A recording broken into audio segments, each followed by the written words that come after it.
Hello, you are listening to Everyday Superpower, the place where you learn about body language, nonverbal communication, human communication, and everything in between. We learn the game right about here, okay? So today we're talking about blowing off steam, yeah?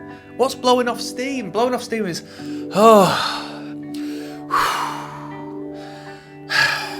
exhaling, okay? To a more prominent extent as to what we normally do subconsciously. Sighing, okay? We might do this. We probably do this ourselves, yeah? I'd be very surprised if you don't go around sighing every once in a while, whether it be outside of your awareness or consciously. But you will see this in other people, okay? Now, this is an act of deflation. Oh, the weight of the world is dragging us down like a balloon. We aren't buoyant anymore. We aren't defying gravity anymore. We're deflating. Ooh. It's a forceful exhale through compressed lips. Rapid expulsion of air, okay? Can be accompanied with a, verbal tone. You know where I'm coming from? Can be so low it's not distinguishable from an ordinary exhale, but there is a separation, there is a difference, alright? It indicates that an individual is suffering from, a stress, or has at least overcome a stress. As when you've got it out of the way and you've finished the work, you could go, I'm glad that's over, That act of release is a release of the negativity. When we put one under a trance in hypnotherapy, we say, and when you breathe out, you are releasing all of the negative toxins and vibration and thoughts and feelings and everything that is dragging you down, and you go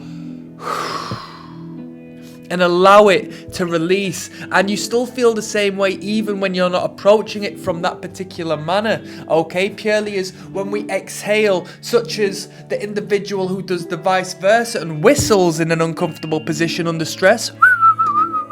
The person who chooses to whistle and you think, why is he whistling? It's because we are stimulating very sensitive nerve endings in our cheeks, okay, by the expansion of the cheek, if not the pressure of the airflow brushing against the cheeks. And what that does is stimulates positive feel-good hormones straight to the brain in order to fight off that stressor we are experiencing. It is a pacifying behavior. So if you approach somebody scratching their neck, rubbing their neck, rubbing their arms, holding on to their arms, the self-touch behaviors we see manifest in non-verbal communication in relation to defending oneself from stress. This is the same case. It's a self-touch, just the touch is very, very covert. It's the brushing of the air in the cheeks, okay? So when you see this or hear this, somebody's actually going through it or has gone through it and has only just released that negative energy. Now, one may do it, honestly, I think for the most part, it's subconscious, and given that there is... Yo, sorry for the detached audio, I just had a call through, but yeah, it's subconscious for the most part, but I think somebody can consciously... really receive the benefits of doing so by going, you know what I mean? And the verbal aspect, in a way, is a call for help. You do notify those around you that you are needing assistance through whichever means. So if you hear somebody sigh under their breath or whichever, either treat them with a little bit of care or ask them how they're doing, for them to be heard is going to be really beneficial for them. It's going to be really helpful, okay? So... there we go, a little bit of talk on sighing, yeah?